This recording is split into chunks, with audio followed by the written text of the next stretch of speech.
Hello guys, this is Alan Fun. I'm a student currently majoring in liberal arts right now with a concentration in writing and legal studies, and I'm taking this class to fulfill one of my graduation requirements. Anyways, I'm going to be doing a presentation for the history of the English language on texting English, one of the dialects in the English language in the United States.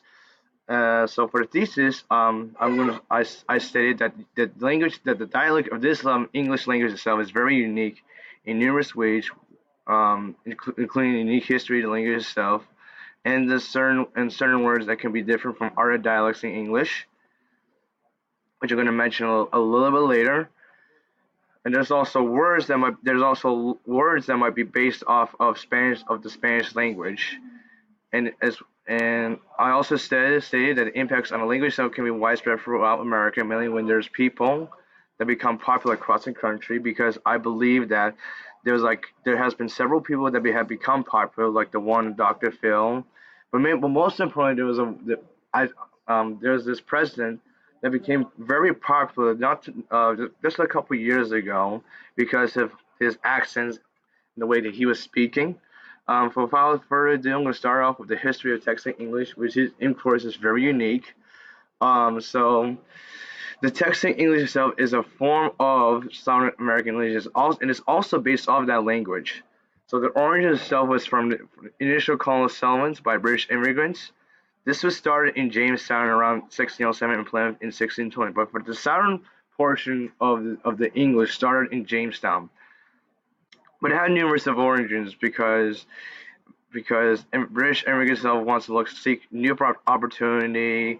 They were getting sick of living the old things. They were getting fed up because people want to or they want to explore new things. Mainly, they want to explore new things, explore new opportunities in the country. Try to tell them a very interesting story to us and to people around the world. It has a variety of origins. One of the origins was from David Hackett Fisher. Hackett Fisher, he proposed a colon settlement that was going to come in four different ways between the years of 1642 and 75. So about like around 40 years after the settlement of Jamestown, probably for the same reasons, like I said earlier. So unlike the early colonies, which were like composed of mainly poor people, most of the immigrants are like us right now. There were middle class and independent working class. They were like good types of people to come into the country.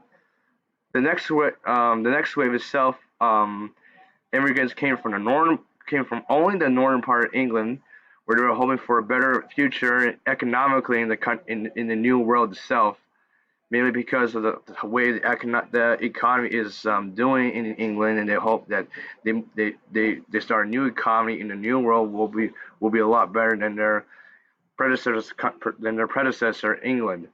Um, and Texas was part of the lower South English, which is a portion of the South American English. It was split into two different parts. There's the Upper English, which is mostly people who live in the mountains, that kind of stuff, and Lower South English is pretty much like widespread. As immigrants were moving to the country, they didn't start moving west till around late 18th century, early 19th century, but immigrants didn't actually move to Texas till around the 1820s. When the time that the British immigrants were now New World settlers moving to Texas, they realized that a lot of people were speaking Spanish. It was dominating the whole state because it was under control of Spain and Mexico. But eventually, the U.S. government then took over when the area itself, when Texas itself became independent. What was also dominant, other than Spanish, were Native American languages, because there's a lot of Native Americans in the country by the time British immigrants were moving into the New World. They realized there were a lot of those, as well as West African language.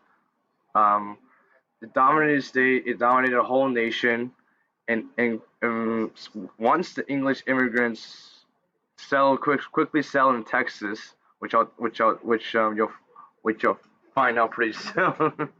English, it became very widely used, just as widely used as Spanish.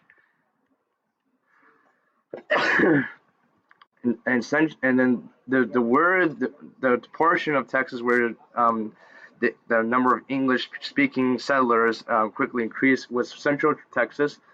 It was heavily populated by English speaking settlers after 1836. And the same year it became independent, and then it became part of U.S. U.S. country basically. Since it became a U.S. state 10 years later in 1846. And the south central portion of Texas, they it got a lot of English speakers that were migrating from the Gulf states, from Alabama, from Mississippi, because the United States was like there's a lot of people immigrating from other countries. Like one of the countries that are immigrating is one of the countries that immigrants are also immigrating as well are Germans. But there's still a portion of Texas that remains a lot of Spanish speaking people, and that's Southern Texas. And it has been like, and this is a country that's been mostly untouched by the British immigrants. So now I want to talk about the characteristics of Texan English, which we will talk about the loan words, the grammar differences, and the pronunciation differences. So we're going to start off with the loan words. Uh, as the loan words, Texan English actually has made a lot of important contributions to English, and we're gonna dig a little bit deeper into this kind of stuff. So, according to Americans' perspectives on American English, they mention one of the words that is very unique to the Texan English, which is the word "mott." It is an Anglo-Texan word. It is pronounced mod, like MOTT. So it's just mod, not mott. It wouldn't make any sense to do that, even though it has double T's in it. Like. So it has different definitions. Basically, it has something to do with the trees, like the scattered, the grouping of the trees within a pairing, or it could be a small group of bushes of trees or a grove of trees. And it's very unique because this word is one of the Spanish loan words, and again, according to its perspectives on American English, the Spanish word "mata" they consider it to be as the parent of that word. It was the kind of stuff that was found in Texas prairies. Mostly they were found in the Gulf of Mexico, and there were a lot more loan words. Um, there was a big influence of colonial Spanish. Some of the words that were borrowed from the Spanish language were corral, canyon, and fiesta. So, and these three unique words that were borrowed from the Spanish language, they suddenly became part of today's American English. And and the reason why, because U.S. has a very diverse culture. The eastern part of the United States has the trees, the mountains, while the West is filled with deserts, canyons, that kind of stuff. And what makes it very unique about the United States is that Anglos they brought the stuff from eastern United States, and they combined the culture from the western part of the United States and the eastern part of the United States, as well as the language itself. Spanish, they combined Spanish and English, and then the modern varieties of Spanish, they continue to grow every single day. That's quite interesting. Another interesting stuff about texting English is double mark forms. According to the according to the American English dialects and variation, they mentioned that the books that the kind of type of grammar form in the Bible Courtman books is not very common, but is very notable in texting English. And here's an example of that. me and the manager had became good friends. So one of the words is very what's very unique is the word and.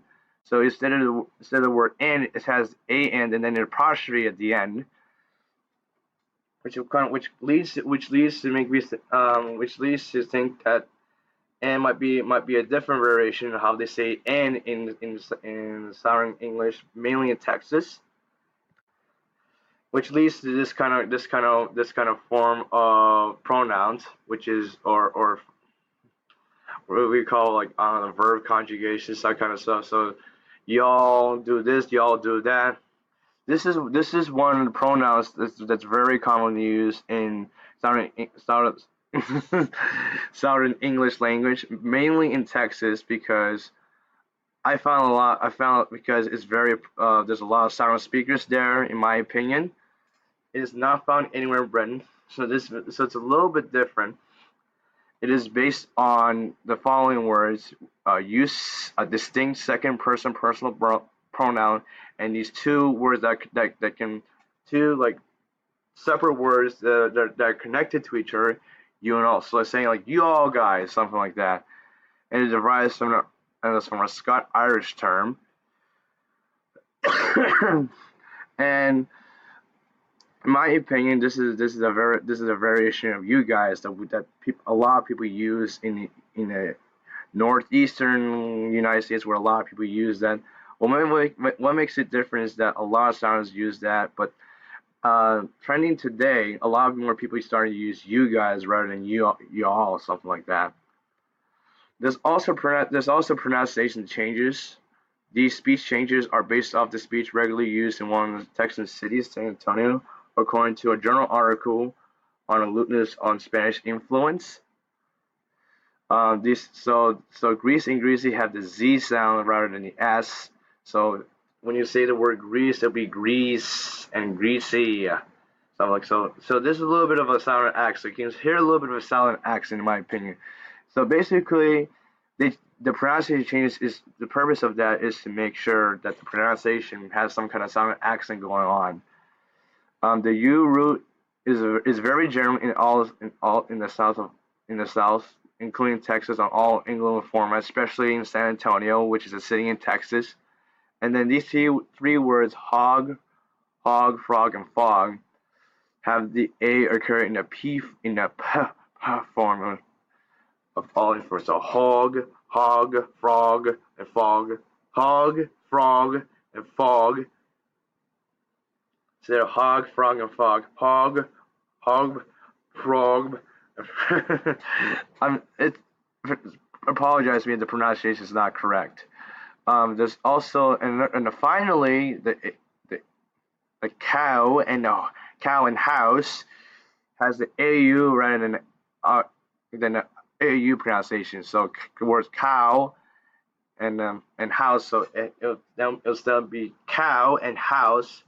And it's very common in speech of all these kind of informants.